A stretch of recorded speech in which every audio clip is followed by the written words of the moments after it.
Voulais vous faire une petite introduction parce que la conférence de ce soir, c'est l'énergie plasmique telle que le Grams, le Magrave et l'Ormus, un pont entre l'énergie et la matière. Pourquoi? Eh bien, comme on peut le voir, l'énergie plasmique, qui est densifiée, qui est tangible, qui est, on va dire, presque matière, dans le sens qu'on peut toucher, tel que le cuivre nanocoté, c'est-à-dire le cuivre noirci, tel que l'Ormus et tels que le gans et le magrave, l'appareil que l'on construit avec la technologie plasmique qui est le cuivre nanocoté et les différents gans, ils ont des propriétés, on va pas dire miraculeuses, on dit miraculeux parce que ça dépasse le cadre de ce que l'on a appris, mais qui ont des propriétés bien particulières et étonnantes. Par exemple, le magrave, lui, va venir nanocoter, c'est-à-dire qu'il va venir noircir le cuivre de votre installation électrique pour venir gainer l'installation électrique et permettre le passage de l'énergie plasmique, qui petit à petit va se surplanter à l'énergie électrique. Parce que le nanocotage, le cuivre noirci, va permettre au flux plasma, qui est l'énergie qui nous entoure, qui est partout, que nous respirons. Rien que là, j'en parle et je la sens. Comme si elle était présente et qu'elle nous faisait coucou. Elle est présente, cette énergie, parce que plus on y prête attention et plus elle est présente. Vous comprendrez, ceci a tout son sens. Et donc, le nanocotage, ce cuivre noirci qu'on retrouve dans le magrave, puis après dans notre installation électrique, va gainer quelque part la matière cuivre. Et quand c'est gainé, c'est des tuyaux directement pour l'énergie plasmique. Ce qui fait que cette énergie plasmique s'invite dans notre habitation. Et là, on peut observer effectivement une diminution de l'électricité. Mais pas que. Cette énergie plasmique, elle devient plus présente. Et quand on sait que l'énergie plasmique, c'est de la lumière, c'est de l'énergie, et donc c'est de l'amour, eh bien secrètement, il y a l'amour qui s'invite dans notre habitation. Ça vient créer une ambiance toute particulière, ça vient réharmoniser aussi nos intérieurs et nos cœurs. Aussi, le Gans et l'Ormus, ce sont des énergies plasmiques qui sont dans un état particulier de la matière. Quand je dis un état particulier, c'est peut-être même le cinquième état de la matière. S'il y a le solide, l'eau, le gaz, quatrième état, le plasma, le cinquième état serait possiblement le gans et l'ormus, parce que c'est un état de la matière tout particulier.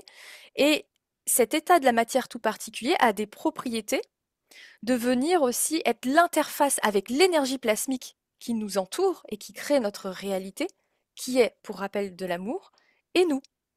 Et nous, quelque part, on va créer un champ vibratoire, un champ de fréquence qui allons quelque part diriger cette énergie plasmique toute particulière.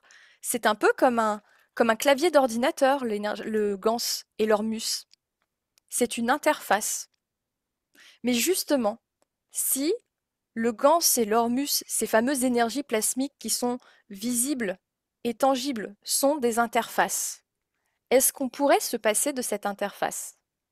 Si le magrave, lui, il va quelque part gainer notre installation électrique chez nous pour diriger cette énergie plasmique à un endroit précis de notre habitation, est-ce qu'on pourrait se passer du magrave pour obtenir le même état, le même effet? Et c'est là que je vais laisser la parole à Emmanuel Douce. Merci Elodie.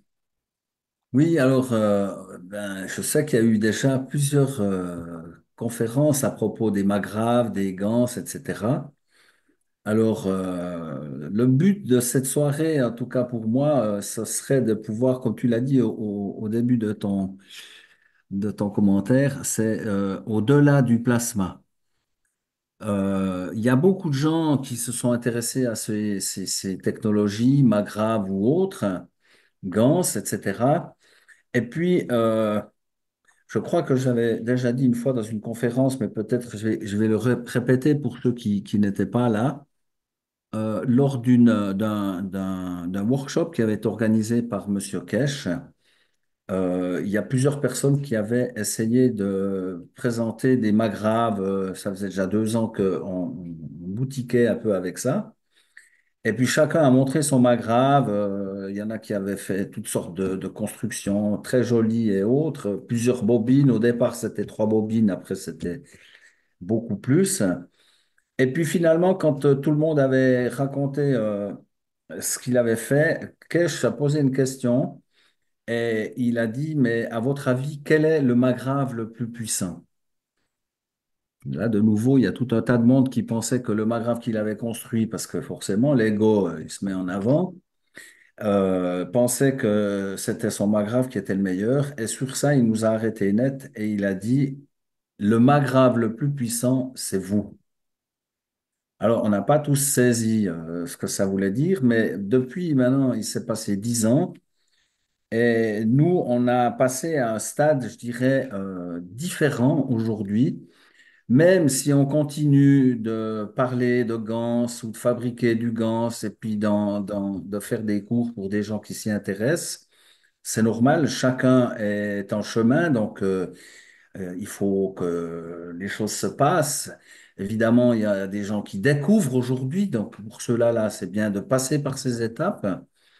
Et pour ceux qui ont déjà plus ou moins passé par ces étapes ou pas, parce qu'il n'y a pas forcément besoin d'y passer, eh bien, on entre dans une phase aujourd'hui où il est nécessaire de faire comprendre aux gens que on peut maintenant s'affranchir de toutes ces matières, de toutes ces technologies, entre guillemets, que ce soit le magrave, que ce soit... Nous, on a utilisé, par exemple, toutes sortes de technologies, entre autres la machine Lakowski Tesla. On a eu des résultats avec des gens qui avaient le cancer, qui ont été guéris.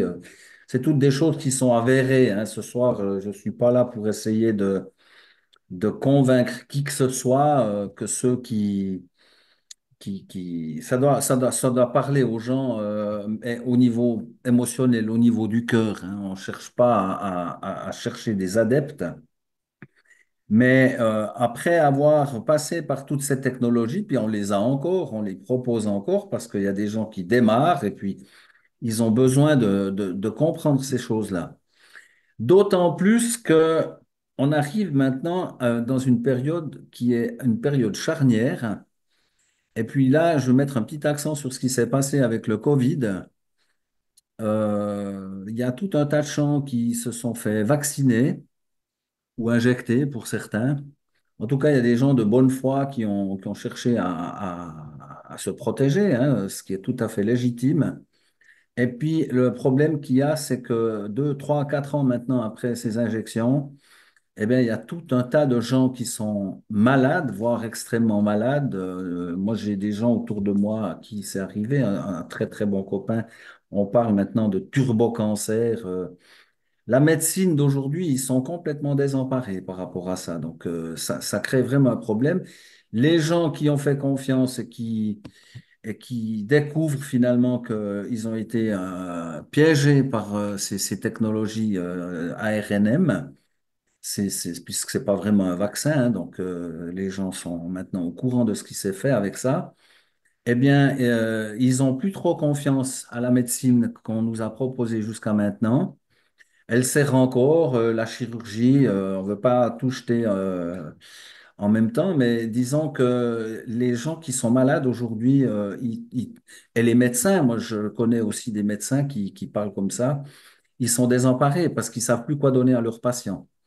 Donc, beaucoup de gens commencent de se tourner vers des technologies alternatives, Magrav, Gans ou autres.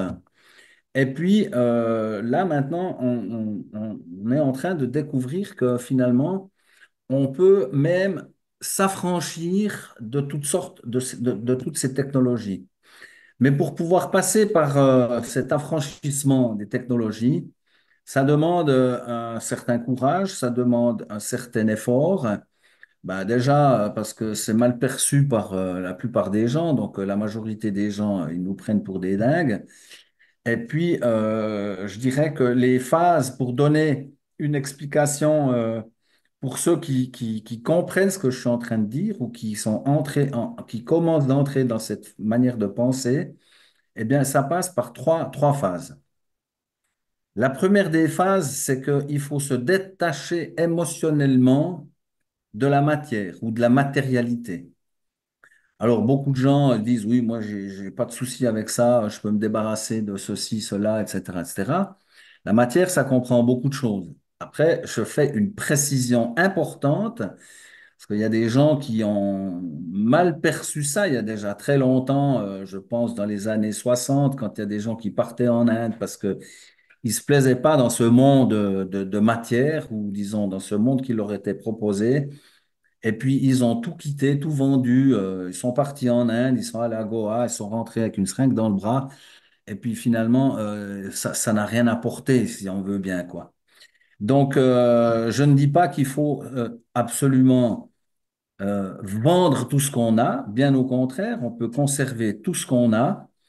Mais se détacher émotionnellement de la matérialité, ça veut dire que si demain on nous le retire, eh bien, on ne doit pas, je dis, s'en inquiéter, et puis on doit surtout pas commencer de déprimer à cause de ça, que ce soit une voiture qui soit accidentée ou que ce soit la télé qui pète.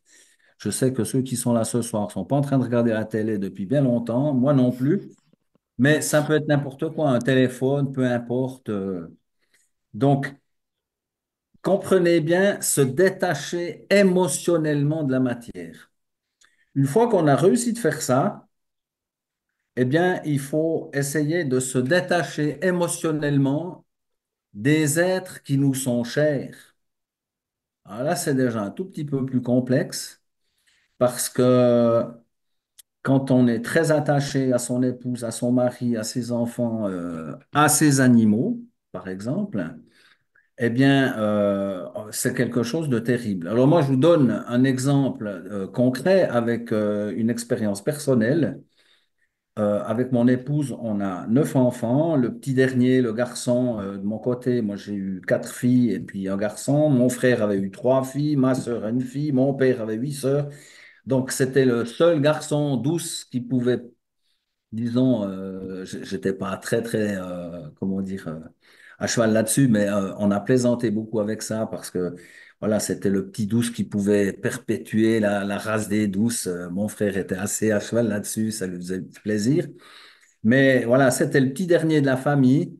Puis voilà qu'à ses 18 ans, il attrape un cancer, une leucémie aiguë.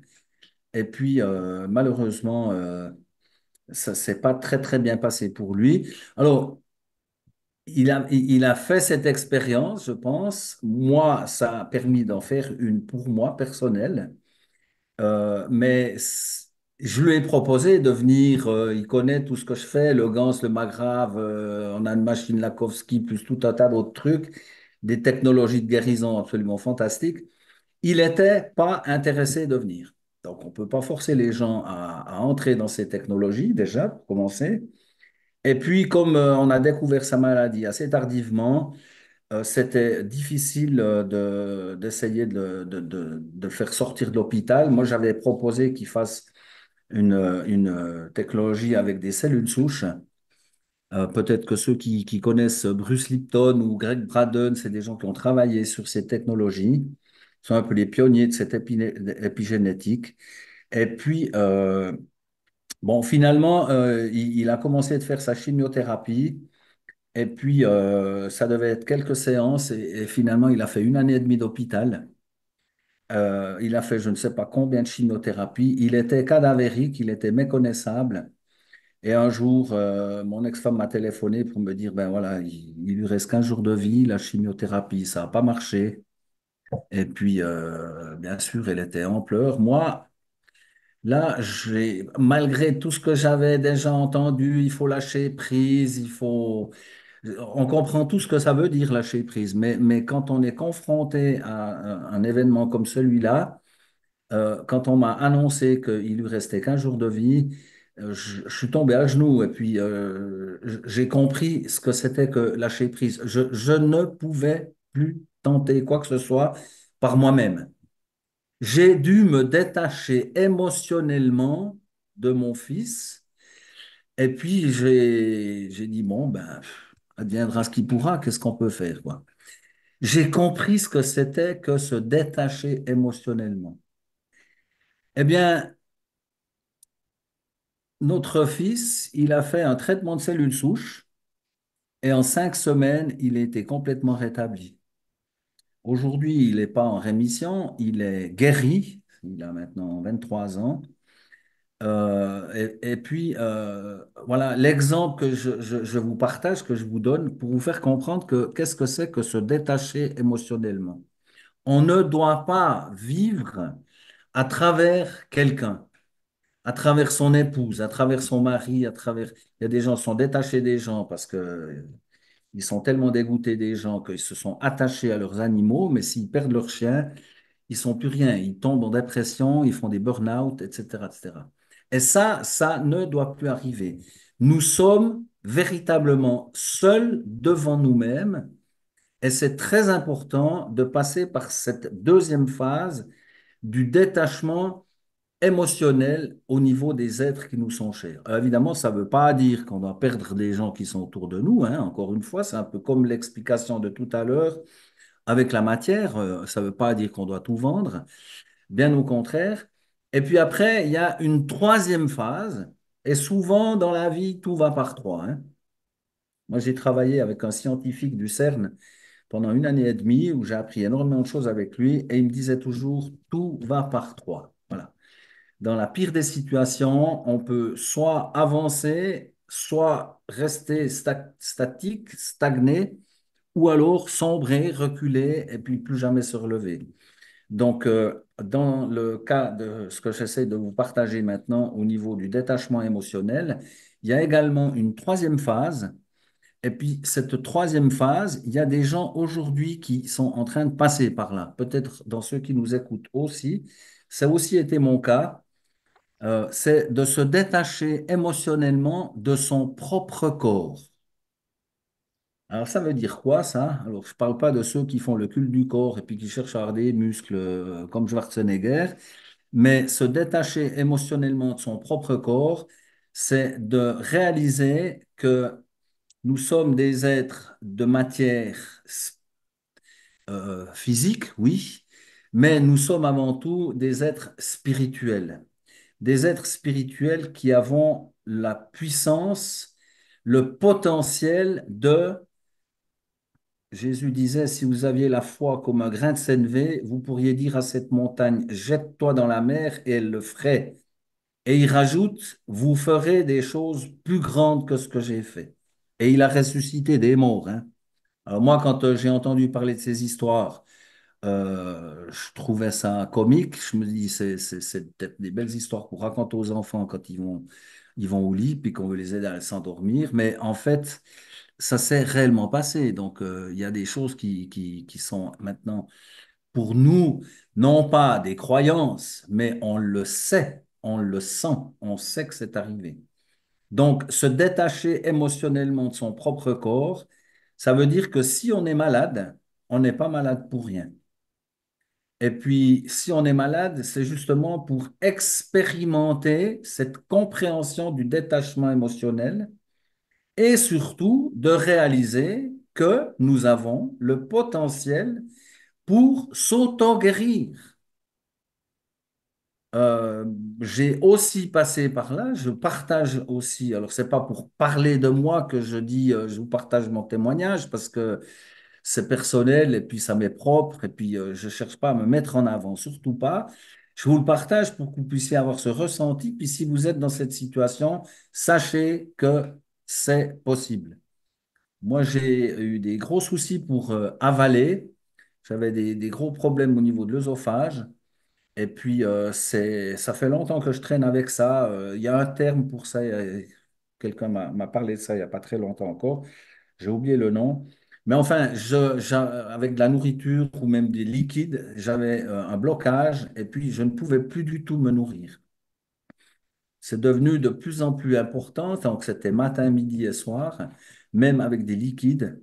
Donc là, je me suis dit, il y a vraiment un souci, il faut que je fasse quelque chose parce que peut-être je suis en train de crever, j'en sais rien, quoi. Donc on a un peu peur de la mort.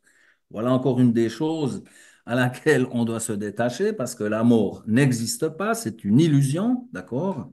Par attachement émotionnel, ça implique aussi un attachement à la vie incarnée que puisque la qualité du corps dépend aussi de la qualité d'être incarné dans ce corps, c'est bien ça? Tout Quand à tu fait, dis oui. détachement. Ah, Et je peux rajouter juste quelque chose avant de te laisser poursuivre. Quand il dit, Emmanuel, se détacher émotionnellement des gens, ça veut pas dire pas les aimer. Quand il dit se détacher émotionnellement du corps, ça veut pas dire ne pas incarner son corps. Qu'on soit bien d'accord, hein. Parce que des fois, ça peut prêter à confusion. Je te laisse poursuivre. Tout à fait, ouais, ouais. J'ai précisé, ça ne veut pas dire qu'il faut perdre les gens qui sont autour de nous, mais bien Mm. entendu, mais quand on réalise qu'on peut vivre sans son épouse et puis qu'on peut continuer de vivre avec, on devient quelqu'un de plus, de meilleur encore. Dans le cas inverse, c'est exactement la même chose parce que celui qui vit à travers quelqu'un, il est toujours en train de puiser quelque chose chez l'autre. Donc, à un moment donné, ça vide son partenaire. Et puis, à partir du moment où on réalise qu'on peut être tout seul et puis qu'on on est seul devant Dieu, hein, c'est un peu un terme qui sort souvent, ça, eh bien, au lieu de vider son partenaire, on le remplit. Donc, c'est vrai que c'est une précision à mettre. Donc, ce détachement émotionnel du propre corps, pour moi, ça a été quelque chose qui m'a grandement servi parce que j'en suis arrivé à un point où c'est que tout d'un coup, je me suis dit, là, il faut vraiment faire une investigation, voir ce qui se passe. Ça inquiétait bien sûr les gens qui étaient autour de moi. J'ai essayé de pas trop en parler. Finalement, on a plus ou moins trouvé ce que j'avais. Je suis allé jusqu'à l'hôpital pour me faire opérer. Mais avant ça, je voudrais préciser encore quelque chose, c'est que pour trouver ce que j'avais, j'ai dû faire un IRM.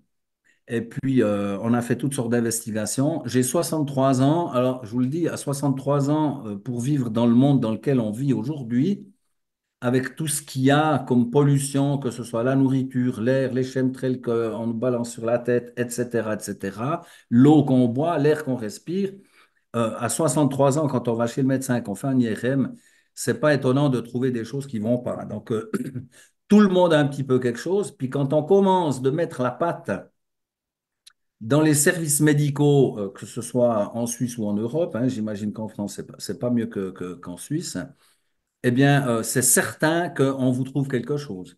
Ah, vous avez une petite tache ici, ah, vous avez un petit truc ici, il faudrait investiguer. Et c'est ce qui est arrivé pour moi.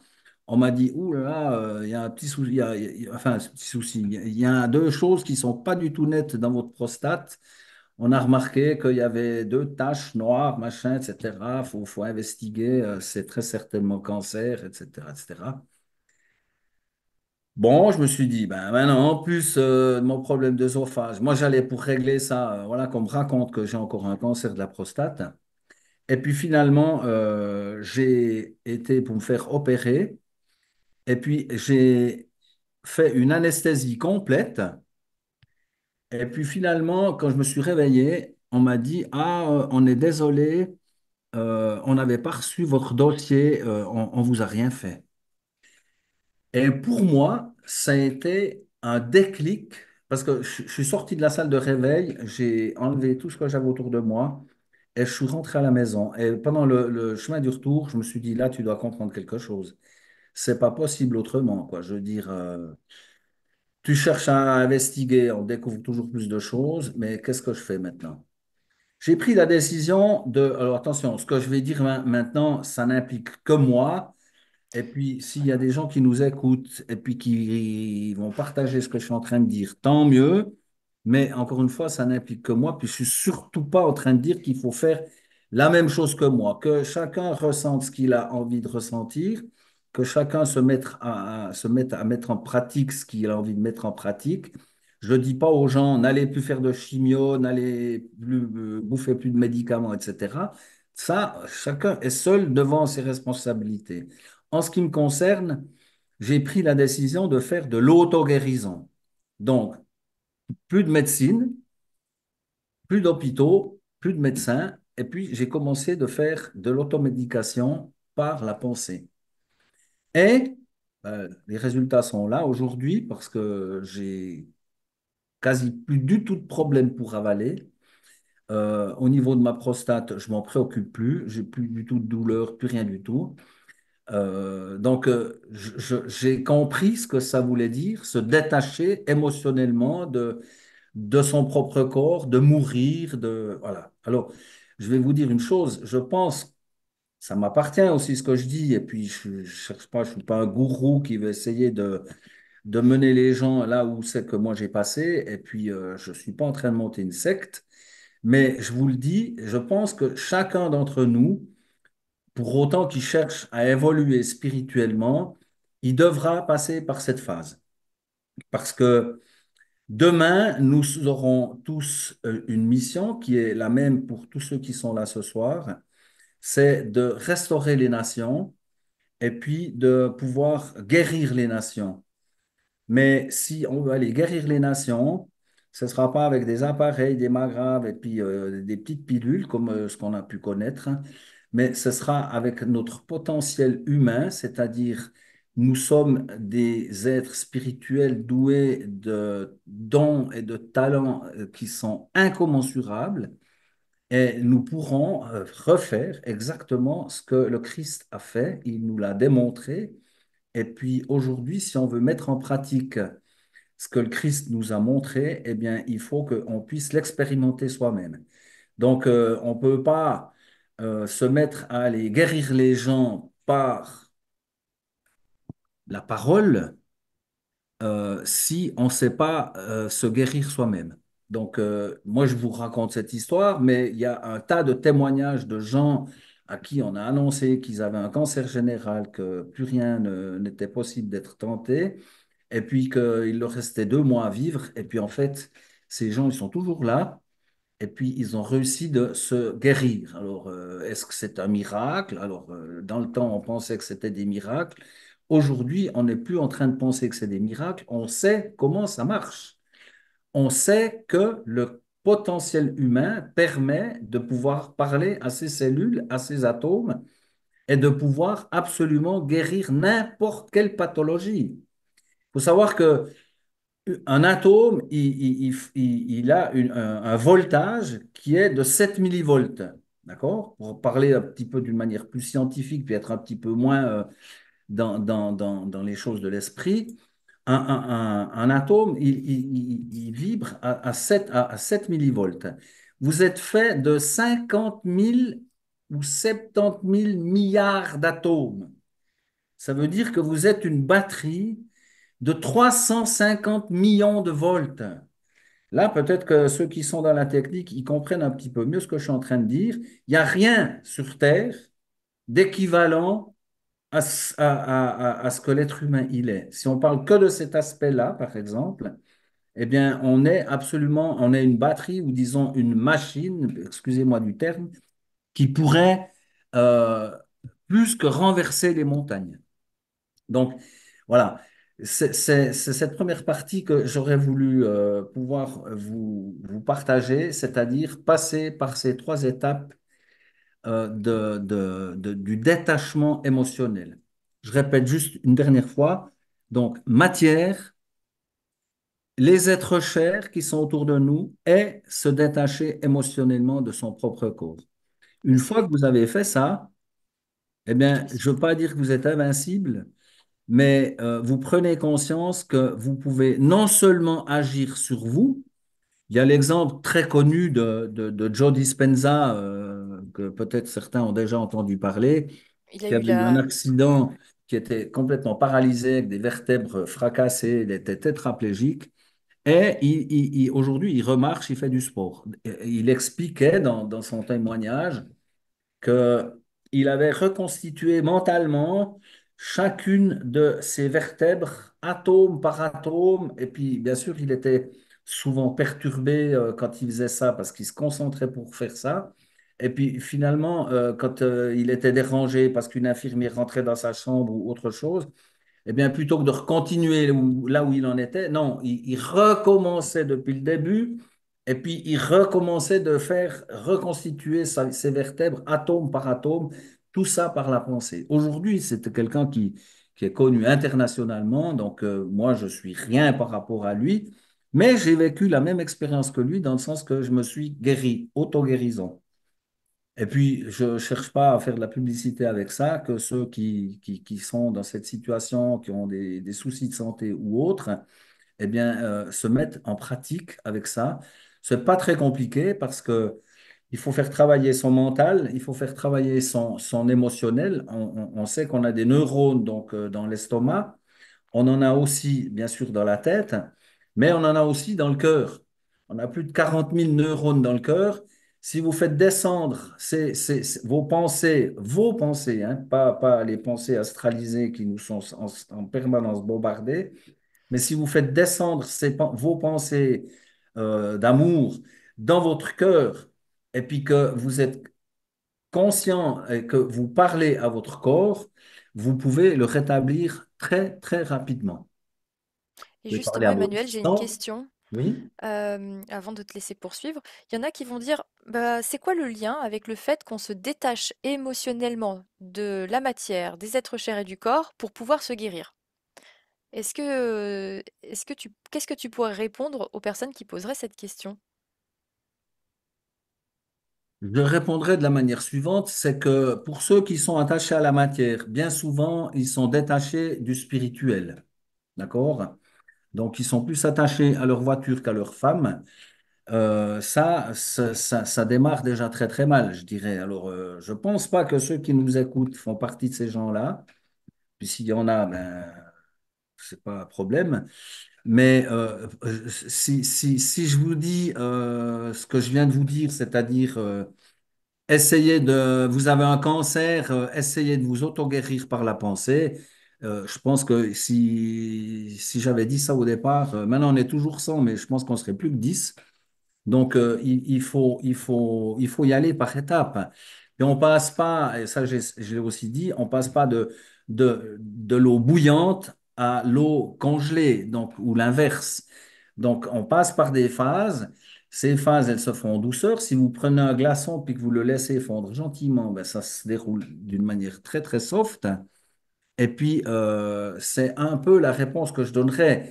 Si on doit se détacher de quelque chose, déjà, se détacher de la matière, de ce qui nous environne, de ce qui est peut-être le plus facile à se détacher, on se détache plus facilement de sa voiture ou de son scooter ou de je ne sais quoi.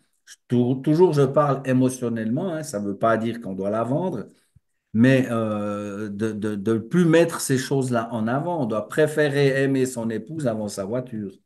Donc, si on arrive à faire ça, je pense que c'est plus facile de le faire en passant par ces étapes et puis en passant d'abord par la matière plutôt que de se détacher déjà des êtres chers qui sont autour de nous, quoi. On a tous eu, je pense, l'occasion, la triste occasion de perdre un être cher autour de nous, hein, que ce soit des parents, des amis ou je ne sais quoi, un fils ou n'importe. Donc, je pense qu'il y en a à qui ça parle. Mais il y a des gens qui ont perdu leur épouse ou l'inverse, et puis ils se sont jamais relevés de ça.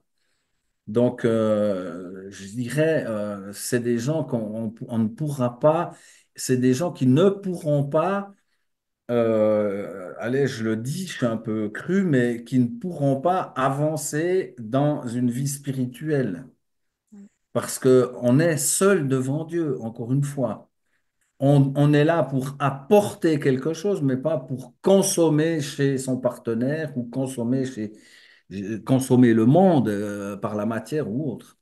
Je sais pas J'aimerais si ajouter ceci, si c'est très clair, que c'est étape par étape qu'on se détache, mais pour répondre aux personnes qui se posent cette question aussi, j'aimerais apporter un complément d'information. Parce que être attaché émotionnellement, on s'attache, on contraint ce flux d'énergie qui est partout autour de nous, ces particules de magie, ces particules de Dieu, ces particules de la source, ces fameuses particules de plasma, on contraint ce qu'on peut appeler aussi l'énergie christique, qui crée notre réalité en coulisses. Et si on se détache en fait émotionnellement, c'est qu'on accepte, on se laisse pleinement traverser par l'énergie, et c'est là qu'on peut œuvrer avec l'énergie. C'est là que notre esprit, notre cœur peut librement créer et orienter les atomes dans une direction. Mais si on s'attache, on crée une contrainte, et ben on ne peut pas réagencer ces atomes et ces particules. Je te laisse poursuivre si tu avais quelque chose à ajouter. Non, non, il y a pas de souci. Je suis juste en train de lire Jessica qui marque, si on parvient à s'auto-guérir et qu'on veut pouvoir guérir les autres, doit-on avoir son accord préalable ou peut-on le faire dans l'amour? Je pense qu'il n'y a pas forcément besoin d'avoir son accord préalable si c'est dans l'amour. Après, c'est toujours bien de demander. Ceux qui guérissent les animaux, par exemple, en principe, ils leur demandent toujours aussi.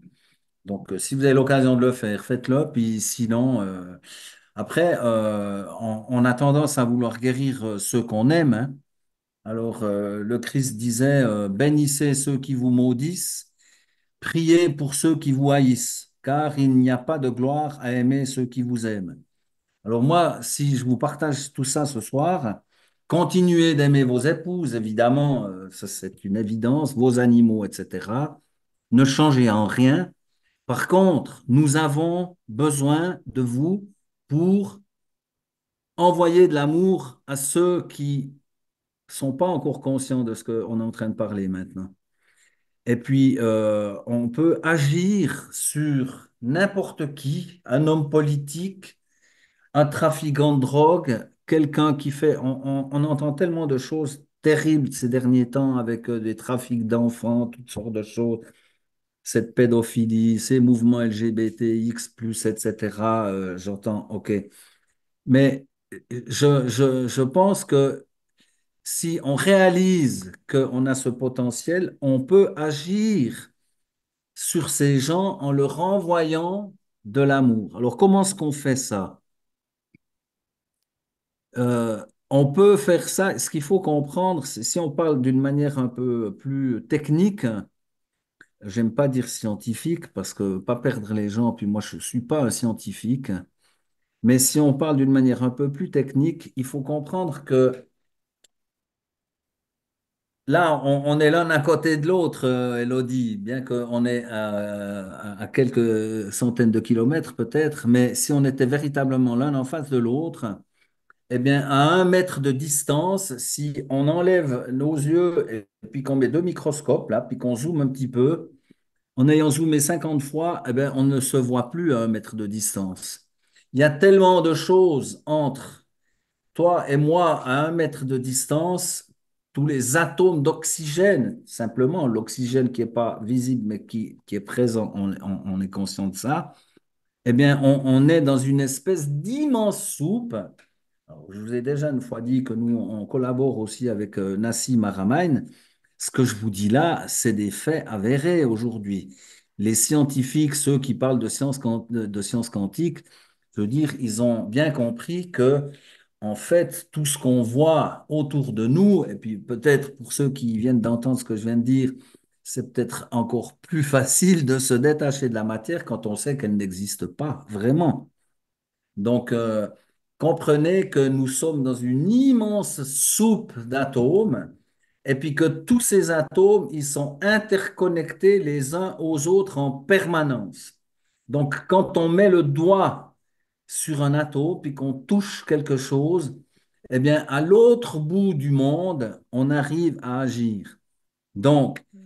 encore une fois, le but de cette soirée pour moi et puis pour Elodie, j'espère, et puis pour ceux qui sont là, qui pourront peut-être mettre en pratique, c'est nous avons besoin maintenant d'individus, de soldats et soldates vaillantes qui peuvent agir depuis leur maison, depuis leur chaise. Il y a des gens qui disent, oui, mais moi, j'ai pas le temps de me déplacer pour aller ici ou là. Moi, j'ai pas d'argent, moi, j'ai pas ceci, j'ai pas de voiture. Alors, inquiétez-vous de rien. Vous pouvez agir avec une puissance phénoménale depuis là où vous êtes. Si les 100 personnes qui sont là ce soir, on se connecte pour un sujet précis, tous au même moment, mais même si c'est pas tous au même moment, il y en a d'autres ailleurs qui le font, eh bien, on arrive à modifier la structure de la matière, même si c'est à des centaines de kilomètres, à des milliers de kilomètres, à des milliards de kilomètres. Alors, Elodie vous a mis un petit fond d'écran là, et puis je voulais parler de ça. Je veux juste regarder, j'avais pris deux, trois notes. On veut garder aussi un petit peu de temps pour des questions, s'il y en a, Elodie. Oui. Ouais, j'ai noté deux, trois petites choses, mais c'est des choses qu'on a un peu dit déjà. Donc, ne pas dédaigner la matière, hein, c'est aussi un truc que je précise, c'est que non seulement il n'y a pas besoin de vendre, mais surtout euh, d'être dans cette expérience de la 3D, c'est une expérience qui est fantastique.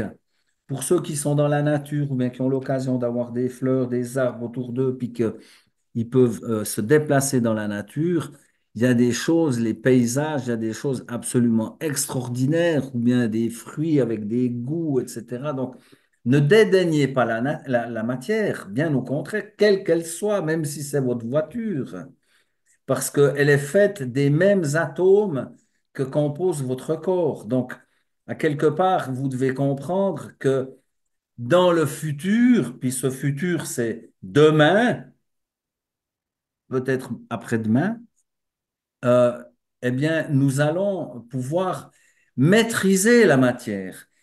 Nous devons apporter l'amour avec un grand A, cet amour qui est une énergie, une fréquence. Nous devons et nous sommes tous venus, tous les êtres qui sont incarnés maintenant, sont venus pour amener, ramener plutôt l'amour dans la matière. Et c'est ça notre rôle. Il y a des gens qui se disent, mais qu'est-ce que c'est ma mission? Moi, j'ai pas Ouais, c'est encore vrai. trouvé ce que c'était ma Mm. mission. Et puis, j'aurais voulu faire ceci, puis cela. Arrêtez de vouloir faire. Il n'y a rien à faire. Il n'y a rien à faire. Les dieux qui nous ont créés ou le Dieu qui nous a créés, lui, il est plus dans la matière. J'ai presque envie de dire, il nous jalouse. Il a envoyé ses enfants, d'accord, nous, pour pouvoir re-expérimenter ce qu'on vit, nous, aujourd'hui dans la matière, et apporter l'amour dans la matière. Donc, nous avons une mission commune, c'est d'apporter l'amour dans la matière, au cœur de la matière. Et quand on fait ça, eh bien, on arrive à absolument tout faire. Voilà. Donc, là, je voulais parler du fond d'écran quand je parle de l'amour, une précision, je crois que je l'avais dit aussi une des précédentes conférences, c'est que aujourd'hui, il y a des gens, ils se sont connectés au prana, ils vivent du prana, ils se sont connectés au plasma, au gans, à l'hormus, au chi, à l'éther, etc. Il faut pas, il y a pas de confusion avec ça. Je l'ai dit la dernière fois, si vous prenez tous ces termes qu'on a utilisés ou qu'on a découverts au fil du temps, et puis que vous les mélangez, vous obtenez une soupe. Et cette soupe, c'est l'amour. C'est cet amour divin qui est tout puissant avec lequel vous pouvez véritablement renverser les montagnes, mais surtout, vous pouvez vous soigner personnellement avec ça. Donc, euh, rappelez-vous que vous êtes tout puissant et puis que vous êtes finalement, vous êtes des dieux. Nous sommes des dieux ou nous sommes Dieu parce que nous sommes jamais déconnectés, nous sommes un tous et nous pouvons agir sur tout. Nous sommes une Voilà. cellule de Dieu, en fait, hein. Je voulais juste parler encore de cette. Il est quelle heure là maintenant? On a déjà. Ah non, on n'a pas encore tout à fait dépassé l'heure, mais alors vite en vitesse. De cette image qui est derrière Elodie, en fait, c'est le tissu Laniakea, ça, parce que notre site, il s'appelle Laniakea, et ce terme, il a été donné par une équipe de scientifiques, une astrophysicienne française qui s'appelle Hélène Courtois, qui a réuni toute une équipe d'astrophysiciens autour de la planète et puis, ils ont rassemblé un peu toutes les images qu'ils ont pu collecter grâce à toutes les découvertes qu'on a fait avec les différents satellites qu'on a envoyés j'allais dire en orbite, non pas en orbite justement, mais aux confins de l'univers. Et puis, en fait, on s'est aperçu que c'était d'une immensité incommensurable. Et puis, la découverte de ces scientifiques, c'est que alors, quand on voit là derrière, chaque point lumineux, c'est pas du tout une étoile, c'est une galaxie. Chaque point lumineux que vous voyez dans ce tissu, c'est une galaxie. Puis, ben, une galaxie, c'est absolument gigantesque déjà. Après, je sais pas de quel côté je dois me mettre, moi. Voilà, là, on voit Ouais, le voilà. point lumineux. Ouais. Là où, en plein centre, je sais pas si tu peux montrer avec ta souris. Eh bien, non, je peux pas parce que du coup, c'est un fond d'écran, c'est pas un partage Ah d'écran. oui, Mais en d'accord. plein centre, à côté de la tête d'Emmanuel Douce, en fait, Voilà. qui lui sort de l'oreille. Juste là, vous voyez, dans mon oreille, ça, non, ça rentre de ce côté, là, voilà. Mais juste au bout, là, un petit peu plus en avant, eh bien, on trouve la galaxie de la Vierge. Et dans la galaxie de la Vierge, on trouve quoi? On trouve notre Terre, Mère Gaïa. Alors, pendant très longtemps, les spirituels, les religieux, je dirais plutôt, mais même les spirituels, certains ont dit que la Terre se trouvait au centre de l'univers. Et puis aujourd'hui, c'est assez étonnant parce que c'est cette communauté de scientifiques qui réalise que ces galaxies, elles ont un tissu de connexion qui converge au plein centre, là justement où on trouve notre Terre, Mère Gaïa. Alors, je ne dis pas qu'on est au centre de l'univers, mais c'est quand même très étonnant de découvrir que toutes ces galaxies, elles ont un faisceau de communication et puis qu'il y a véritablement un langage qui se fait entre chaque galaxie.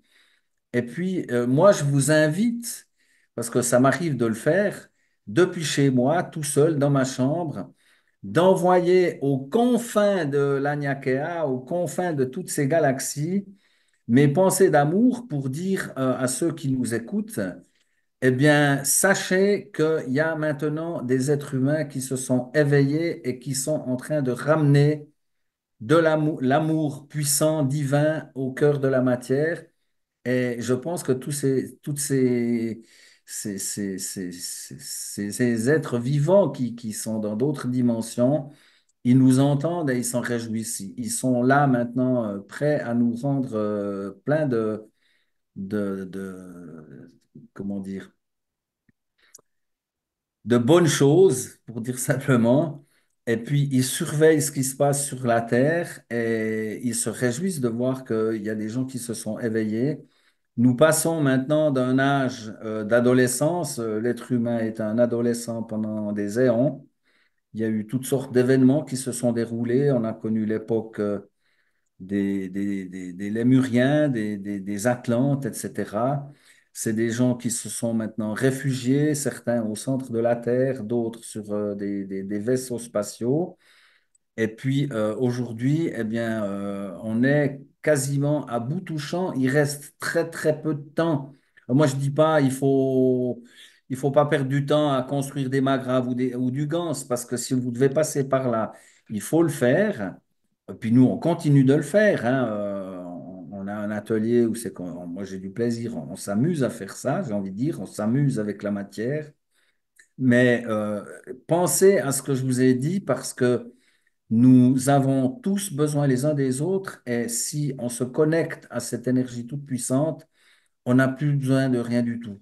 Voilà, on peut s'affranchir des médecins, des pilules, des magrabs, du gans, etc., etc. Donc voilà un peu le message de ce soir. J'espère que j'aurai pas choqué trop de monde avec mes propos. Voici le magnifique partage d'Emmanuel. Il nous partage son opinion et son point de vue. J'aimerais ajouter quelque chose cependant. Au-delà de son point de vue, eh bien, il est important de prendre en considération que chaque humain, lui, il avance à son rythme. Il y a des personnes qui l'ont souligné lors de cette conférence notamment, que des fois nous avons besoin de cet intermédiaire parce que nous ne pouvons pas faire le grand pas. Nous ne pouvons pas tout de suite nous dire tiens, je me passe des médicaments et je vais guérir. Parce qu'il y a un risque conséquent d'aller droit dans le mur si effectivement nous ne sommes pas prêts tout simplement. J'ai aimé le partage de quelqu'un au cours de cette conférence qui dit peut-être même que j'ai la faculté de voler à l'intérieur de moi, mais je ne suis pas prêt. Et si je saute du balcon, eh bien je vais m'écraser par terre. Donc c'est pourquoi tout ceci mérite à réflexion dans le sens où oui, nous avons toutes ces aptitudes-là à l'intérieur de nous. Et maintenant, c'est le propre voyage de chacun qui vous amènera l'expérience dont vous avez besoin. Et si l'expérience qui vous est proposée vous amène direct vers un raccourci de votre potentiel limité, c'est grandement bienvenu. Tout ce qui est dit ce soir, et je pense que c'était l'intention d'Emmanuel d'éveiller que tout ça était possible. Mais d'autre part, j'ajouterais, il ne faut pas culpabiliser de là où nous en sommes, parce que parfois la marche peut nous paraître très haute. Et c'est pourquoi nous avons besoin d'intermédiaires, nous avons besoin d'y aller pas à pas, euh, parce que quelque part, le voyage n'a pas forcément une destination. Le voyage, pour moi, serait l'expérience elle-même. Pour Alors ceux c'est un qui, plaisir, oui. ouais, pour ceux qui voudraient avoir des renseignements complémentaires, moi, je suis toujours prêt à partager, à donner des renseignements. Il y a des gens, on avait par exemple fabriqué du ganse d'amour sur une demande de cash. Et puis, lors de notre dernière conférence, Elodie, j'avais dit, s'il y en a qui veulent venir chercher ce ganse d'amour chez nous, eh bien, c'est volontiers, on en a à profusion. Et puis, on le refabrique. Il n'y a pas un gros travail à faire, mais c'est quelque chose qui existe déjà depuis 2016. Et puis, qui passent par là, alors, il y en a qui sont venus depuis la France, depuis assez loin aussi, pour venir chercher ce gant. Ça a été des super contacts, des super rencontres. Et puis, moi, quand je vois arriver les gens comme ça, ou des gens qui nous ont écoutés, comme toi, Elodie, tout ça, je vois pas arriver comment est-ce qu'il faut dire, des étrangers ou des clients ou je ne sais quoi. Je vois arriver des frères, peut-être que, ou des sœurs, et puis peut-être que ça, c'est quelque chose que vous avez déjà remarqué, mais de plus en plus maintenant, plus on avance, et puis plus on se sent bien qu'avec ces gens-là, avec ces gens connectés, quoi. Ceux qui sont complètement déconnectés, puis avec qui on ne peut pas tenir de discussion, généralement, ça ne tient plus, quoi. On a tendance à vouloir passer rapidement à ce qui nous convient. Et puis, ça ne veut pas dire qu'il faut les dédaigner non plus, hein. Il faut, au contraire, faut leur envoyer tout notre amour parce que on attend que le dernier se soit tourné pour qu'on puisse enfin passer dans une autre dimension.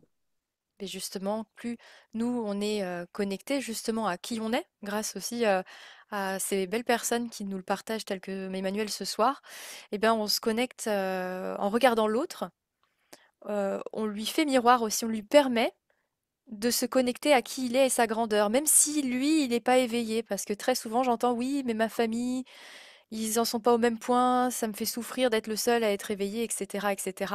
Donc l'importance déjà le détachement émotionnel pour le résultat. Si on veut du résultat, il faut être détaché émotionnellement. Et qu'est-ce qu'on fait quand un enfant est en colère ou qu'il a besoin d'être rassuré? Eh ben nous-mêmes, on incarne la paix. S'il est en colère, on veut l'amener vers la paix. Nous-mêmes, on incarne cette paix. Et naturellement, comme on est dans une grande soupe, comme le dit Manuel, cette paix, elle circule jusqu'à lui, sans vouloir lui imposer, sans vouloir qu'il devienne en paix. On incarne ceci et c'est ce qui se passe chez l'autre. Donc si vous voulez que les gens ils s'éveillent et que du coup ils soient plus connectés et conscients, bah c'est par là que ça se passe en fait, tout simplement. Et j'aimerais aussi, compléter en fait ce que dit, Emmanuel, en tout cas fermer la parenthèse.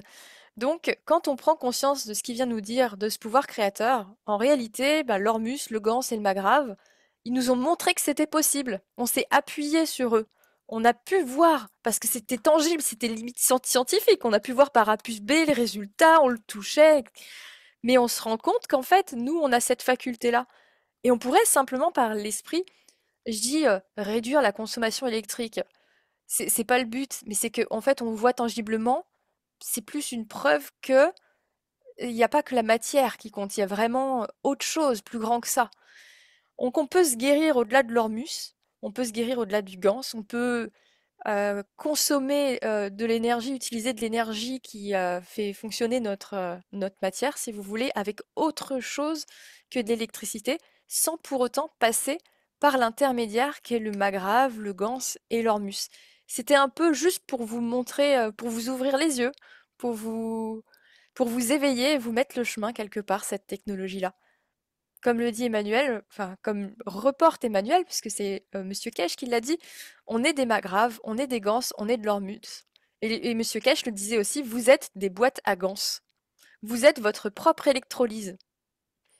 Et quand on sait qu'une électrolyse qui fabrique du Gans, c'est la reproduction de la vie sur Terre, la création de la vie sur Terre, le processus de création de la vie sur Terre, c'est ce qui se passe quand on fabrique une électrolyse de Gans et qu'on fabrique l'énergie plasmique. Eh bien, si nous-mêmes on est cette électrolyse, ça veut dire qu'en nous, il y a la reproduction de la vie sur Terre. On peut regarder une cellule et quelque part recréer la vie, recréer l'harmonie. Merci, Alors, ouais. je partage des liens si vous vouliez en savoir plus, comme avec le lien d'Emmanuel Douce, l'Aniakea, et je vous partage aussi le lien de la formation fabrication de l'énergie plasmique qu'on a mis en place avec Roland et Violaine pour vous accompagner en ligne. En tout cas, au-delà de ces accompagnements, de ce qu'on propose avec Emmanuel, le message à retenir ce soir, c'est expérimenter dès ce soir l'univers que vous êtes. Expérimentez dès ce soir parce que le voyage, il est pas très long. Il est pas à 2000 kilomètres, il est pas en Suisse, il est pas ici chez moi non plus, il est pas chez Roland et Violaine. Bah, il est là. Il fait 50 centimètres en fait.